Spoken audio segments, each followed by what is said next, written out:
First impressions, Dad. Is my bow straight? 7-year-old Penny tugged at Marcus's sleeve, her brown eyes wide with concern as she pointed to the slightly crooked butterfly clip in her curly hair. It looks perfect, sweetheart, Marcus said, kneeling down to adjust it anyway, his fingers, more accustomed to construction blueprints than delicate hair accessories, fumbled with the small clip. 3 years of being both mom and dad hadn't made these moments any easier. From the hallway came the thundering footsteps of his 4-year-old son, Theo, who slid into the bathroom in mismatched socks, one blue dinosaur and one red rocket ship. Dressed myself, Theo announced proudly, his shirt buttoned unevenly and his pants backward. Marcus felt the knot in his stomach tighten. Was he really going through with this? Taking his kids to meet a woman he'd only talked to online and through a few phone calls? He glanced at his watch. They were supposed to meet Olivia at the Riverside Park Cafe in 40 minutes. You both look amazing, he said, quickly helping Theo fix his clothes. Hey, but remember what we talked about? This is just a friendly lunch. Ms. Olivia is just someone new we're meeting. Is she going to be your girlfriend? Penny asked, her voice carrying that mix of curiosity and wariness that had become familiar since Diane had passed away. Oh, no, honey. She's just a friend. If you don't like her or if you feel uncomfortable, you just give me our secret signal and we'll go get ice cream instead. Deal. Both children nodded solemnly, and Marcus felt a pang of guilt. Maybe this was a mistake. When he'd matched with Olivia on the dating app, he'd been upfront about being a widower with 2 young children. But instead of the usual polite fade-out he'd experienced with other matches, Olivia had suggested they bring the kids along for their first meeting. Real life comes with real responsibilities, she'd written. I'd love to meet all 3 of you. Had seemed refreshing at the time. Now, as he gathered small backpacks with snacks and activities to keep the kids occupied, he wondered if he was being selfish. Was he rushing things? Diane had only been gone 3 years. The grief counselor had encouraged him to move forward after the first anniversary. But dating felt like navigating a foreign country without a map. Daddy, can I bring Mr. Snuggles? Theo clutched his worn teddy bear, the one that still smelled faintly of Diane's perfume from when she'd spray it, so Theo would feel she was close even when she was in the hospital. Of course you can, buddy. Marcus ruffled his son's hair. Mr. Snuggles is always welcome. As they piled into the family SUV, Marcus caught his reflection in the rearview mirror. At 36, the lines around his eyes had deepened and flecks of gray had appeared at his temples. Vian used to tease that he'd be a silver fox someday. He never expected to be facing that future alone. The drive to the park was filled with Penny's chatter about her latest art project and Theo's endless questions about whether ducks have teeth. Marcus tried to focus on their voices instead of the anxious thoughts swirling in his head. What if Olivia was disappointed when she saw them? What if she was polite but clearly not interested in a package deal? Or worse, what if the kids loved her, but she disappeared after a few dates? They'd already experienced enough loss. He pulled into the parking lot 15 minutes early, a habit from his days as a project manager that he couldn't shake. Can we feed the ducks first? Penny asked, already unbuckling her seatbelt. They brought old bread, Theo added, patting his little backpack. Marcus checked his phone. No messages from Olivia canceling. No escape route. Okay, 10 minutes with the ducks, then we'll head to the cafe, he agreed, helping them out of the car. As they walked toward the pond, Marcus spotted a woman sitting on a bench near the water. She wore a bright yellow sundress and had dark, curly hair cut in a stylish bob. She seemed to be sketching something in a notebook. Completely absorbed in her work, his heart skipped a beat when she looked up and their eyes met. A warm smile spread across her face as she waved, and Marcus realized with a mixture of panic and anticipation that they had arrived at a crossroads. He hadn't traveled in years. Olivia was already here. The surprise meeting Olivia closed her sketchbook and stood up, her yellow sundress catching the breeze. Marcus felt Penny's hand tighten around his fingers as they approached. You must be Marcus, Olivia said, her voice melodic with a slight southern lilt. Her eyes a warm hazel crinkled at the corners when she smiled. And these must be the famous Penny and Theo I've heard so much about. Marcus was about to respond when he noticed what sat beside Olivia on the bench, a wicker picnic basket and a colorful tote bag overflowing with what appeared to be children's books and art supplies. "We were going to feed the ducks before meeting you at the cafe," Marcus explained, feeling oddly caught off guard despite being 15 minutes early. "I hope you don't mind that I came early to set up," Olivia said, gesturing toward a nearby picnic table she had covered with a cheerful tablecloth. "The cafe was pretty crowded, and I thought this might be more comfortable for everyone. Plus," she added, kneeling down to Theo and Penny's level, "I heard from a little bird that someone likes to feed ducks." Theo, usually shy with strangers, stepped forward, clutching Mr. Snuggles. "Ducks don't have teeth. I just learned that," he announced solemnly. Olivia's face lit up with genuine interest. "That's absolutely correct. They have something called a bill that helps them filter food from the water." "Very smart observation, Theo." Penny, still half hidden behind Marcus's leg, studied Olivia with cautious curiosity. "What's in your bag?" she finally asked. "Well," Olivia said, reaching into her tote, "I brought some special duck food. That's healthier for them than bread. Would you like to try feeding them with it?" Both children nodded eagerly, momentarily forgetting their reservations, as Olivia handed small paper bags of duck feed to the children. She glanced up at Marcus with a gentle smile. "I hope this is okay. I'm a wildlife education coordinator at the nature center across town. Feeding wildlife is kind of my thing." "It's perfect," Marcus managed, watching his children cautiously approach the pond's edge with Olivia, who was explaining something about duck digestion that had Theo giggling. For the next 20 minutes, Marcus observed, as Olivia patiently showed the children how to scatter the feed without frightening the ducks, answered Theo's rapid-fire questions, and admired Penny's duck impersonation. Not once did she look bored or check her phone, as so many adults did when interacting with children who weren't their own. When they finally settled at the picnic table, Olivia unpacked her basket to reveal homemade sandwiches cut into animal shapes, fresh fruit, and cookies in the shape of naturally ducks. "You didn't have to go to all this trouble," Marcus said, feeling both grateful and slightly embarrassed that he'd only planned to buy cafe food. "It wasn't trouble," Olivia replied, handing Penny a napkin with her name written on it in colorful marker. "I love picnics, and it gave me something to do with my nervous energy this morning." "You were nervous too?" The words slipped out before Marcus could stop them. Olivia laughed, a warm sound that seemed to loosen something in Marcus's chest. "Terrified," she admitted. "I changed outfits 4 times and practiced duck facts in the mirror like I was preparing for a nature documentary audition." Theo, already halfway through his dinosaur-shaped sandwich, looked up.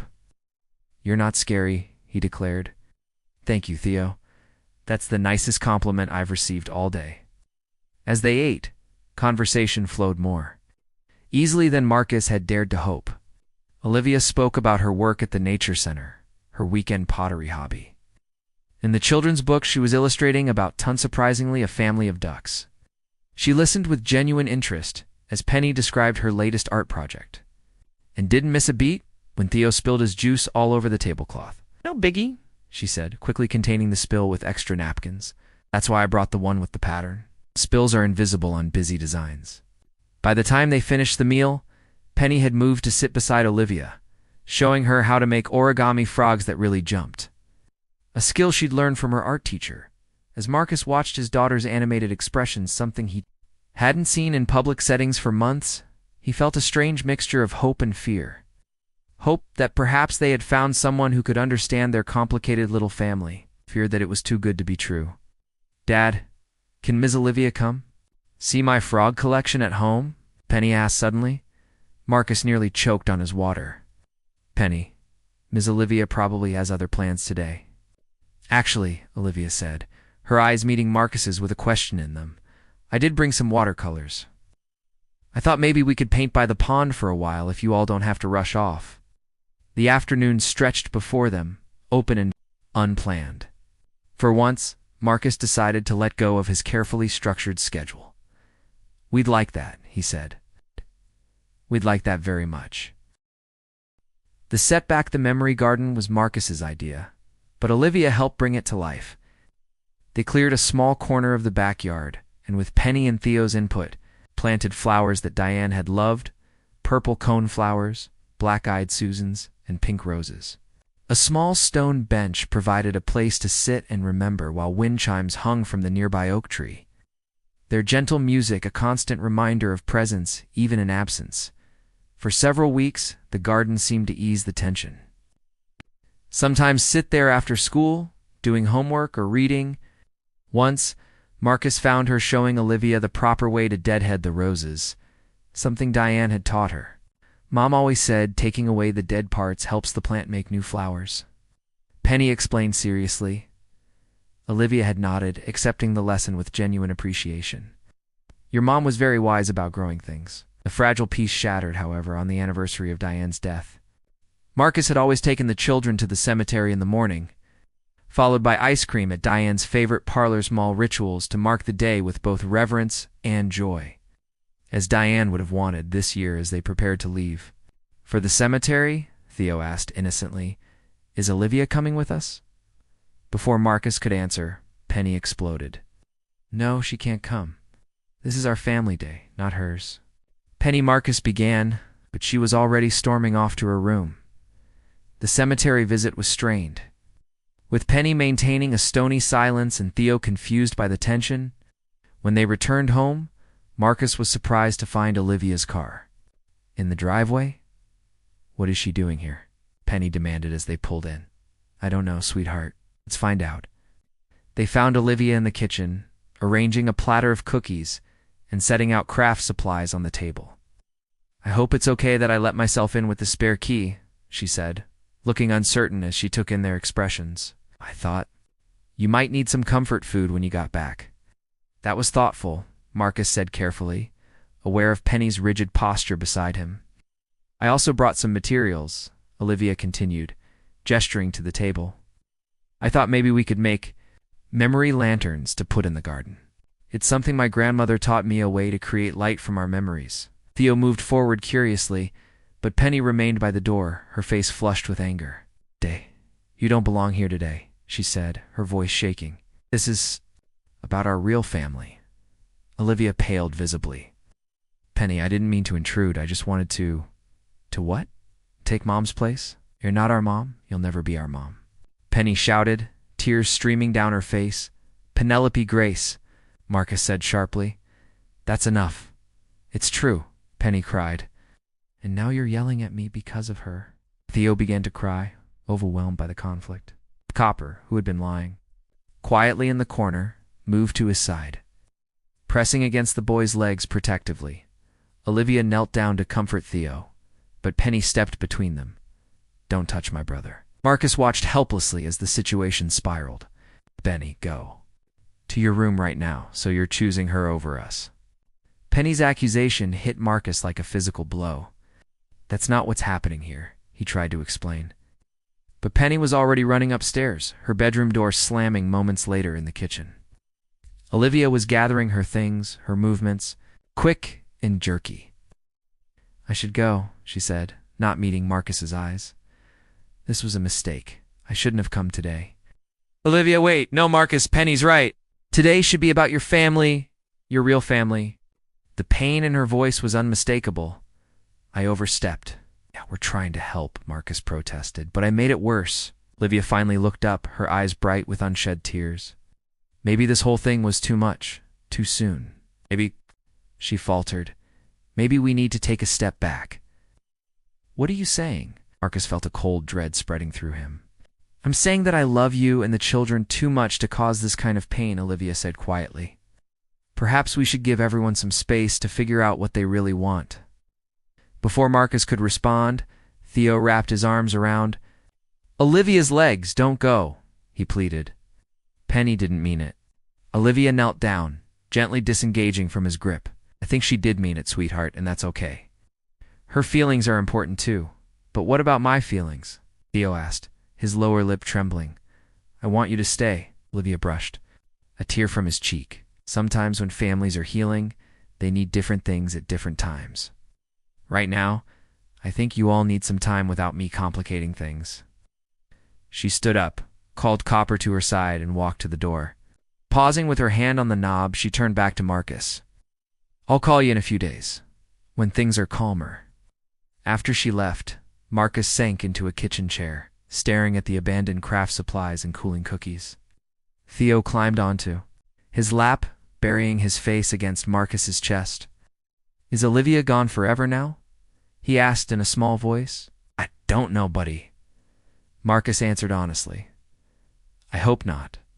Upstairs, he could hear Penny sobbing. The sound cut through him like a knife, but he wasn't sure how to comfort one child without seeming to invalidate the other.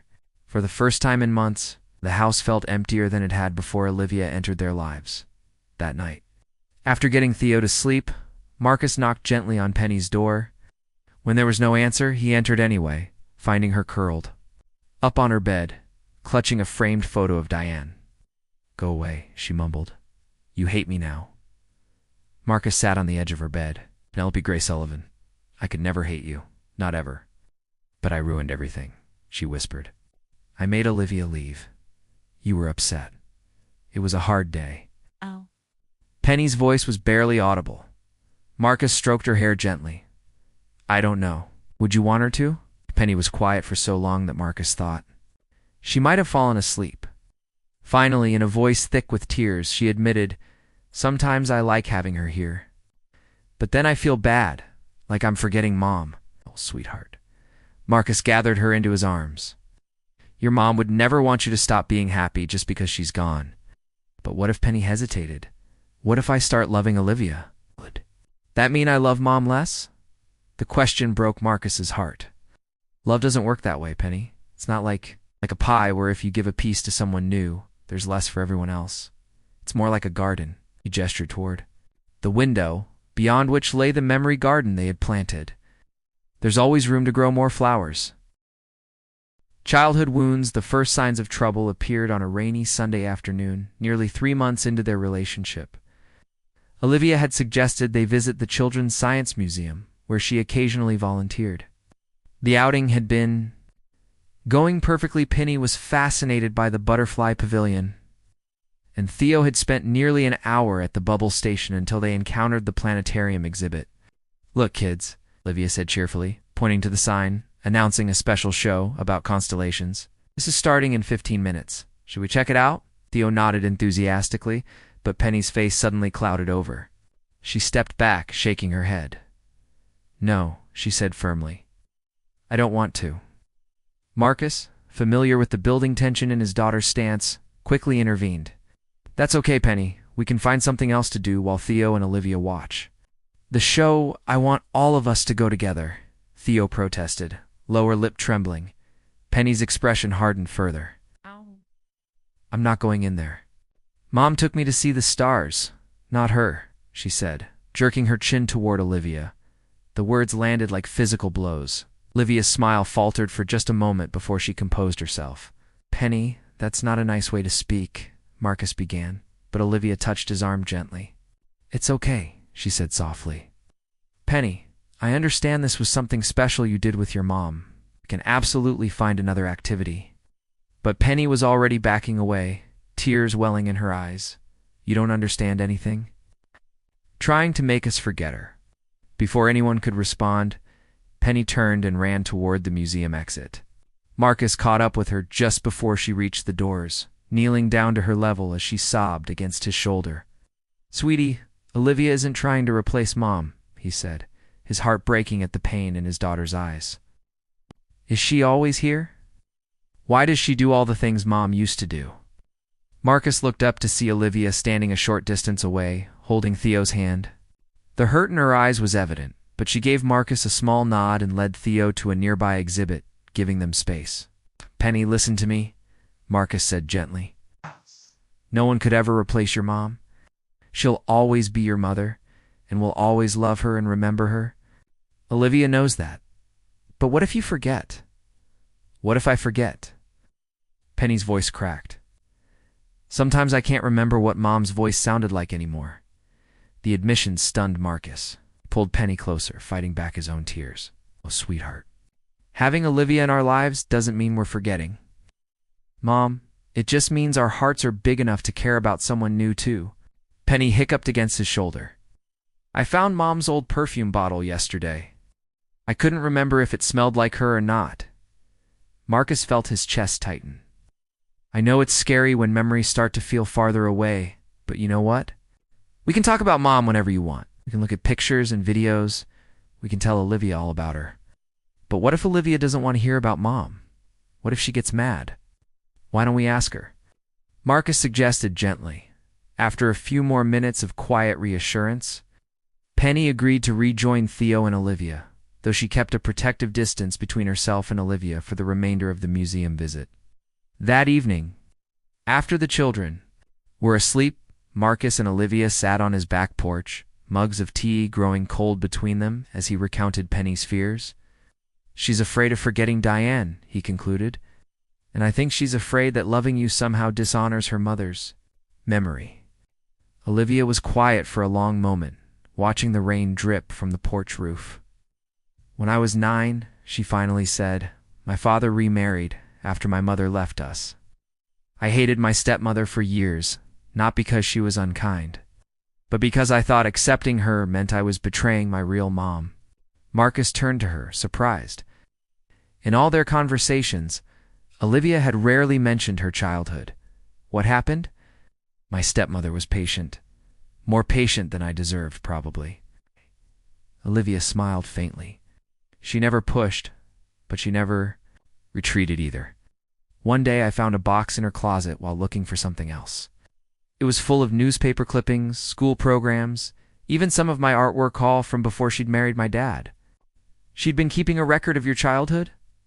Olivia nodded. She told me she wanted to know the little girl I had been, not just the one she met. She said, loving me didn't start the day she married my dad. It started the moment she realized I was part of who he was. She turned to face Marcus fully. I don't want to erase Diane from your lives. I want to honor her by loving the amazing children she brought into this world and the man she chose to share her life with. Marcus felt something shift inside him, a door, long rusted shut, beginning to creak open. How did you become so wise about all this? Trial and error, mostly, Olivia admitted with a small laugh. And a lot of therapy after my divorce 10 years ago. Being a stepmother taught me more about love than my actual marriage did. This was another piece of Olivia's past that she hadn't shared until now. You were a stepmother? For 6 years? To a wonderful boy named Jordan.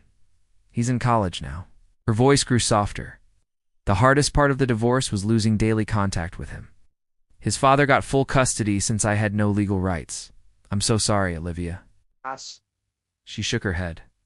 Jordan still calls me on holidays. Some bonds transcend legal definitions. She looked up at Marcus, her eyes glistening in the porch light. That's why I understand Penny's fear. I know what it's like to worry that loving someone new means betraying someone else. And I know what it's like to lose a child who isn't legally yours. The vulnerability in her admission struck Marcus deeply. All this time, he'd been so focused on his family's grief that he hadn't fully considered what risks Olivia was taking by opening her heart to them. What do you think we should do about Penny? He asked. I think, Olivia said thoughtfully, that she needs to know it's okay to keep her mother's memory alive, even while making room for new relationships. Maybe we could create a special memory box for her? Something where she can keep mementos of her mother? Actually, Marcus said slowly, an idea forming. I think I know something even better. Building bridges over the next few weeks, Olivia became a regular presence in their lives. What started as casual weekend outings to the nature center or the botanical gardens gradually evolved into comfortable weeknight dinners where she would bring ingredients to cook with the children, teaching Penny how to roll pasta and letting Theo decorate cookies with more sprinkles than seemed physically possible to fit on a single baked good. On a warm Tuesday evening in May, Marcus stood at his kitchen counter, watching as Olivia guided Penny through the process of making homemade pizza dough. Flour dusted the countertop, Penny's cheeks, and somehow the ceiling, a detail that would have sent Marcus into a cleaning frenzy a month ago. Now he simply leaned against the refrigerator, taking in the scene with a contentment that had become increasingly familiar. Secret, Olivia was saying to an intensely focused Penny, is to let the dough rest. Patience makes it perfect. Like how Dad has to count to 10 when Theo leaves Legos on the stairs, Penny asked, kneading with determination. Olivia caught Marcus's eye over Penny's head and suppressed a smile. Exactly like that. Some things just need a little time. From the living room came the sound of Theo's delighted laughter as he built what he had proclaimed would be the tallest block tower in the universe. Marcus had left him under the supervision of Olivia's golden retriever, Copper, a gentle senior dog who had become Theo's devoted companion during these visits. "I think I'll go check on the structural integrity of that tower," Marcus said, brushing flour from Penny's hair as he passed. "Good idea," Olivia nodded. Engineering consultation is critical for universe record attempts. As Marcus left the kitchen, he heard Penny ask, "Are you going to be my dad's girlfriend now?" He froze in the hallway, heart hammering as he waited for Olivia's response. "Well," Olivia said carefully, "I enjoy spending time with your dad very much, and with you and Theo. But those kinds of decisions involve everyone's feelings, not just mine or your dad's." "Mom used to make pizza with me," Penny said, her voice smaller. "Before she got sick." There was a pause, and Marcus held his breath. "Your mom sounds like she was an amazing cook," Olivia replied. "I bet she taught you lots of things." "She did," Penny said. "She knew how to make the sauce with the secret ingredient." "Aid would. You'd like to teach me that secret someday?" "Only if you want to share it." Another pause.